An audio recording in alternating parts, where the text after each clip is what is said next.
Tar Heels hit 8 out of 30 3-point shots. That percentage is not going to be very successful very often, but it really was more than that. The fact that the Wolfpack only took 14 3-point shots, I thought said something. The Tar Heels were trying to push them off the 3-point line, but whether it was DJ Burns down low or DJ Horn off the bounce, as a defender would pressure him, he would just try to drive into the lane and get buckets that way. Casey Marcel did a little bit of the same. It was a team effort in every sense of that phrase for the Wolfpack. There were only 3 teams this year, Mike, prior to the Wolfpack in this title game who had shot 51% or better against the Tar Heels. And this was Hubert Davis's theme when the Tar Heels took the podium. He said, you got to play better defense than that if you expect to win. And he did credit NC State, but he talked about what the Tar Heels failed to do in his eyes. Tennessee shot really well against the Heels, but Carolina won that game because the Tar Heels scored 100 points against the Volunteers. The only other games where the Wolfpack or the Tar Heels gave up 51% shooting or better were UConn, Syracuse, and NC State tonight. All 3 of those games were Tar Heel losses, of course. So when Hubert Davis says for this year's Tar Heels, it starts with defense, it continues with defensive rebounding, and then he hopes for all the other parts of the game to come together. I don't think those are hollow words when Hubert Davis says them. He means them. And when the Tar Heels have followed that script, they typically have won. And when that script has wobbled a little bit, bad things can happen. And that's exactly what happened against the Wolfpack. But again, it starts with what the Wolfpack did right before we even get to what the Tar Heels didn't do enough of. Everett Case, Norm Sloan, Jim Valvano, and Kevin Keats. Wow.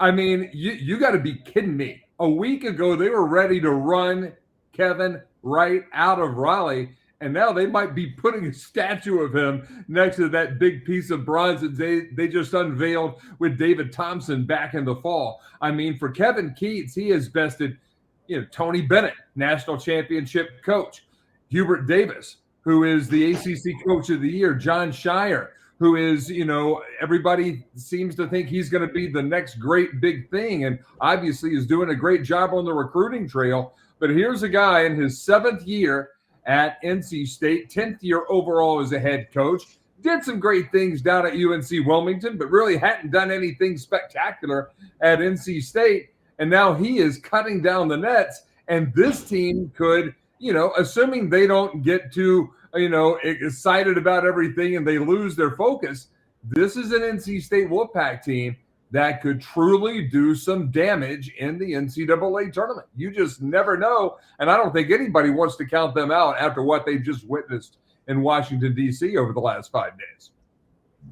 The Wolfpack just beat one of the half dozen best teams in the country. That has to do a lot for your confidence. They also beat a Duke team that is going to be probably a 3 seed in the NCAA tournament. They also beat a UVA team, which is not a vintage Tony Bennett team, but man, they know how to play defense. And the Wolfpack gutted that out, right? That Michael O'Connell shot that sent it to overtime is going to be one of those forever remembered shots. The Wolfpack was on the verge of elimination.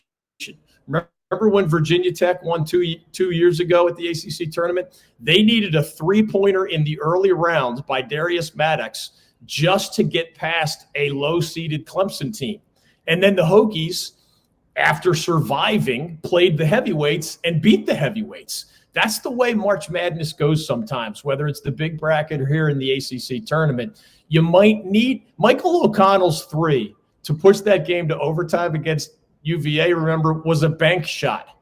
He didn't call that bank shot. Isaac McNeely, a really good shooter for UVA, missed a free throw just prior to that.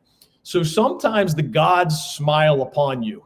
And the Wolfpack needed a missed free throw by a great UVA shooter and then a somewhat lucky banked 3-pointer just to get to overtime. Now, again, they deserve credit for finishing that overtime and beating the Cavaliers. You got to take the magic when the basketball gods smile upon you, and then you got to do your part. And that's exactly what the Wolfpack did at UNC. It was DJ Burns, I know one of your favorite players, and really one of the country's favorite players. There's a whole lot of DJ Burns fans out there. Some love how he's a ballerina in the post, the big burly guy who just seems light on his feet. Others love him because of his big personality. I was just at the press conference before they literally threw us out of Capital One Arena because it's so late in the night, Mike, that there's another event in the same building next year. So they told the media you had to get out of the building. And after the confetti fell and the post-game press conferences, they basically shooed us out of there. That's why I'm not joining you today from Press Row the way I did the last 2 nights. But the DJ Burns story, getting the MVP, he adds his name to an insanely impressive list, right? Vinny Del Negro of the Wolfpack back in '87. Tommy Burleson won ACC tournament MVP, I think, twice in the early '70s. There are some Hall of Fame names on the ACC tournament MVP list. And now DJ Burns Jr. has added his name to that list.